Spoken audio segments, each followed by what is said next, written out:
და შეფასების ერთობლივი ცენტრი მზადა პირველი ასეულის მისაღებად. ცენტრის მეთაური პოლკოვნიკი ჭელიძე. გამარჯობა ბატონებო. თავისუფლად.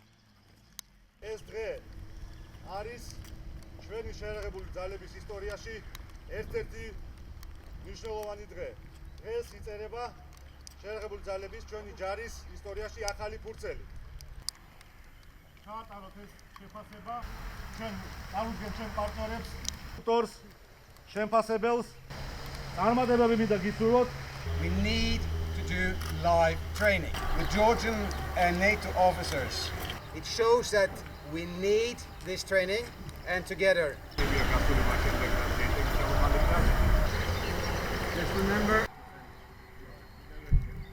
დღეს ჩვენი შეერაღებული ძალების ისტორიაში უმნიშვნელოვანესი დღე არის, იმიტომ რომ ნატო საქართველოს ერთობლივი წვრთნის და შეფასების ცენტრში შეფასებას იწყებს პირველი ასეული, ქვეითი ასეული.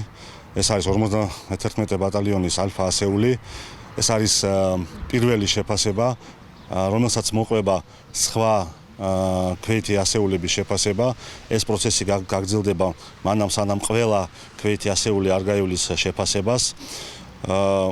ეს შეფასება გახდება მნიშვნელოვანი და აღინიშნება ნატოს დოკუმენტებში, რომელიც მზადდება ვარშავის სამიტისთვის და ჩვენ ვფიქრობთ, რომ ამ შეფასებას აქვს უდიდესი მნიშვნელობა იმისათვის, რომ ჩვენმა შეერაღებულმა ძალებმა კიდევ უფრო გაზარდონ თავსებადობის დონე ნატოსთან, გაზარდონ საბრძოლო მზადყოფნის დონე და გახდნენ სამაგალითოები სხვა პარტნიორ ქვეყნების შეერაღებულ ძალებს შორის და დაადგინონ კიდევ ერთხელ, რომ ჩვენი შეერაღებული ძალები მზად არიან იმისათვის, რომ გახდნენ დიდი ევროატლანტიკური ოჯახის ჯარების სრულფასოვანი წევრი. ეს ნატო საქართველოს წვრთნისა და შეფასების ერთობლივ ცენტრში პირველი ოფიციალური როტაცია შემოვიდა. ეს არის აღმოსავლეთ სარდლობის მე-5 ქვეითი ბრიგადის 51 ბატალიონის ალფა ასეული,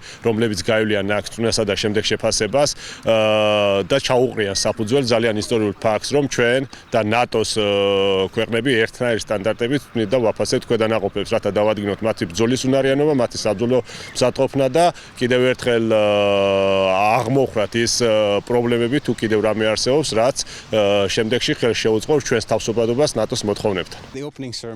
ჩემს უკან ის ასეული დგას, რომელიც JTEC-ის ერთკვირიან საველეს სწავლებას გაივლის. ძალიან მნიშვნელოვანი სწავლებაა, რადგან საქართველოს თავდაცვის უნარიანობის გაზრდას ემსახურება. საველე წვრთნები აღნიშნული მიზნის მისაღწევად უმნიშვნელოვანესია. სამხედროებისთვის სასიცოცხლოდ უმნიშვნელოვანია საველე სწავლებები და ის მაქსიმალურად მიახლოვებული უნდა იყოს რეალობასთან. ქართულ ასეულს ერთკვირიან წვრთნებს ქართველი და ნატოელი ოფიცრები ჩაუტარებენ.